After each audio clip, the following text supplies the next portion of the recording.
lots of things are coming to light. There's so many ways.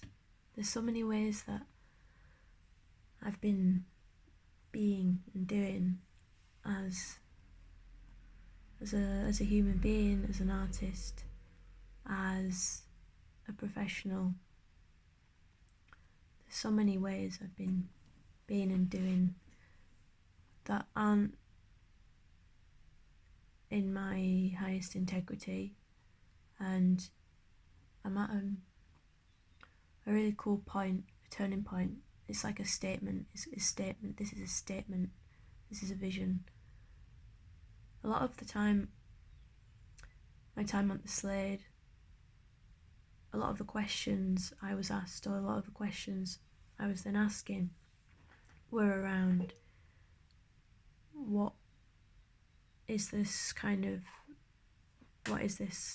sort of persona or performance that's happening in the work, particularly with regards to things around self-help, self-care, that kind of lingo and those practices. And was I critical of them, or was I trying to mock them? Was I trying to undermine them? Was I trying to politicize them, or what? Because it was a bit ambiguous. And I did a video 2 years ago in 3030 called Non-Existential Crisis, Spiritual Awakening, and it was all about this question, which I'm continuing to grapple with. On a personal level, I use self-help and personal development all the time, every day, to stay alive. So there's nothing sort of critical, snarky, sincere about it. They are tools, they are things that help me to manage depression and avoid or deal with suicidal thoughts, which I don't have often at all now, I'd probably say. Very, very rare, very rarely. That's because of the active work that I do to disidentify from those thoughts and impulses.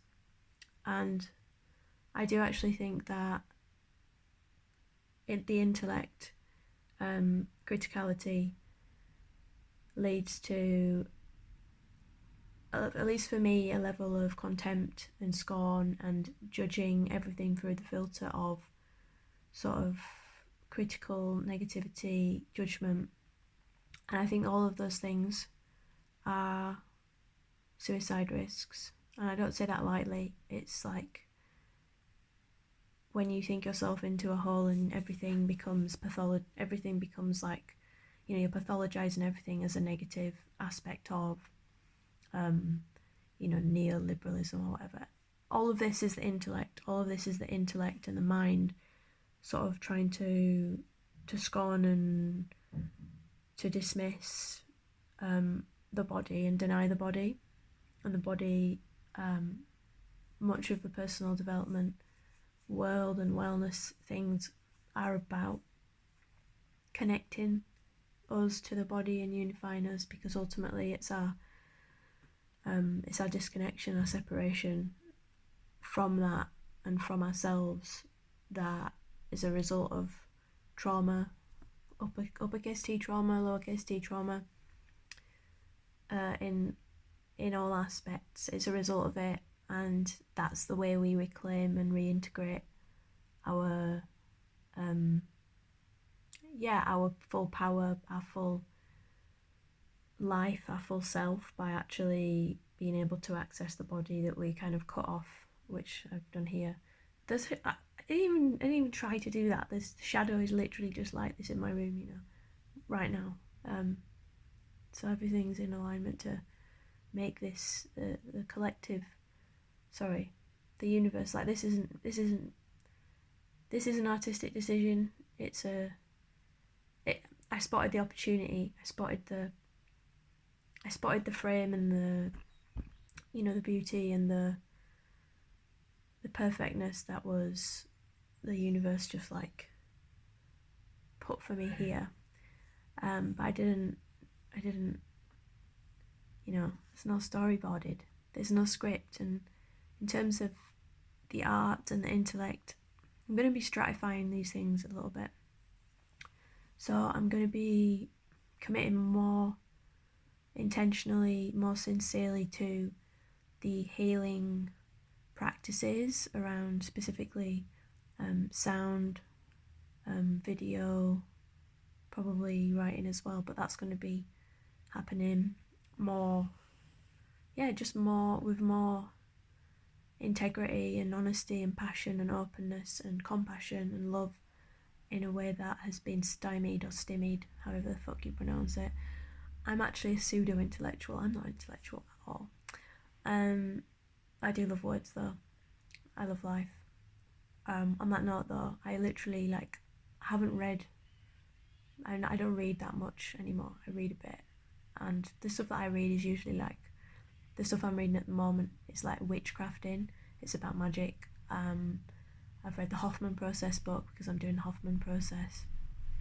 I read Wild Power, which is about reclaiming your feminine menstrual power, and that's specifically like when menstruating people, but you know, it could be the archetypal feminine, cyclical living as well.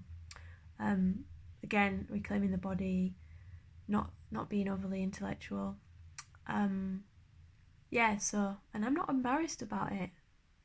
I think I feel like an imposter in my profession because I am technically an academic. I am a lecturer in university, and ultimately I personally don't feel like I'm the right person anymore for that, to be in art education. I think there's a lot of re-traumatizing that happens in art education. I feel wrong offering or subjecting young people who actually need one-to-one therapy to critiques, critical feedback, all of that shit. But yeah, where was I? I'm got disconnected again. In addition to the personal practice, which will be emphatically more about embodiment and love and care and generosity, 100%, with no sort of snark or humour or cynicism within that to undermine or ambiguify it. There's something else that's been happening, that's been coming up. It first came to me in the morning a few weeks ago or a few months ago, can't remember. And that's Heart School. So Heart School is going to be the distillation and the crystallization of a lot of the things that, when I speak aloud in this way in my video work, which I've done quite extensively over the years, but it's, I think, sometimes been muddied up with the aesthetic practice. Heart School is just going to be a space initially to ponder questions around being, embodiment, like self-help, self-improvement, self-love, self-recovery, like trauma-informed, feeling-based, magic and erotic, sacred in the everyday, all of that stuff, but in a creative manner. So it will relate specifically to art school and creativity, but being a place that actually is fully committed to the creative expression of, the individual, without critique, with unconditional positive regard, and without sort of being murkied by the spirit of the times, and obviously this is the spirit of the times, talking about these matters anyway, wellness type things. But anyway, it's going to be an ongoing process. It's going to probably start as a video podcast thing, and then I'll probably start to interview people, bring people in. I might make some courses or practices, but yeah, Heart School is going to be the next step. It's very exciting. Heart School, maybe that's heart, and then like a mortarboard, maybe that's going to be a logo. So that's bringing things into the light. This is me announcing, saying, for myself mostly, as an artist and a human, trying to clarify how I'm serving others, how I'm showing up in my practice, what I'm doing. But also, I think what I'm realising more and more is that we can't pretend, like, if you pretend, if you're not, if you're not really being who you are, if you're pretending, if you're trying to be clever, if you're trying to fit in, or in small ways people please, small and big ways. Like, I think a lot of my presence in the institutions, like education institutions I've been in, has been marred by a people pleasing around, going along with the sort of intellectual academic modes, which I do not believe in. I'm not aligned with, as ways of making sense of the world. I don't think they're adequate, and I don't think they're adequate to address any of the challenges that humanity and the collective face. Partly because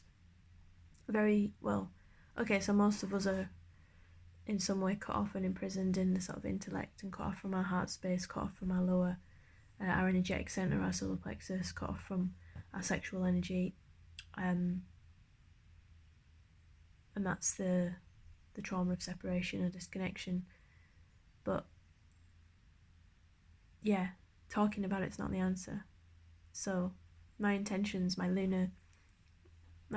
for this lunar cycle, April, which again is a month that the last 2 years I have used very productively to do 30 works 30 days, where you make a piece of artwork every day, which I'm not doing this year, but which I do feel incredibly inspired right now, partly because of the presence of spring. I think because I'm in my own Innerspring, at this sort of fool's journey point of like total excitement and inspiration, about all of the things I want to do, and all of the things I want to make and create and share, all the things I want to illuminate, and all of the ways I want to be, actually, as well, rather than do. My lunar intentions are essentially to try and start to embody some of these things, not to speculate, theorize, propose, which are just words, they're just words, but to embody, to be here in the light or the dark, but to be it, to hold it,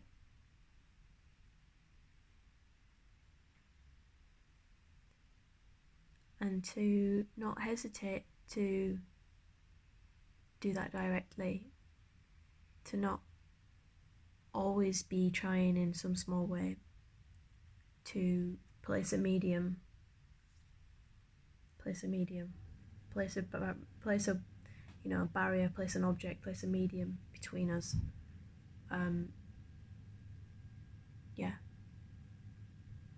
Obviously this is the medium of video, but I am here, or I was there, with you at the time of capture. And on a level somewhere right now, here, my heart is also beating. Our hearts are beating. And our lungs are breathing the same air. We are the one breath.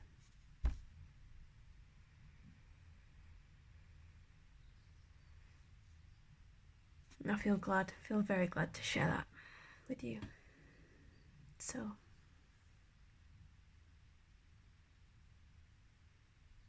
thank you.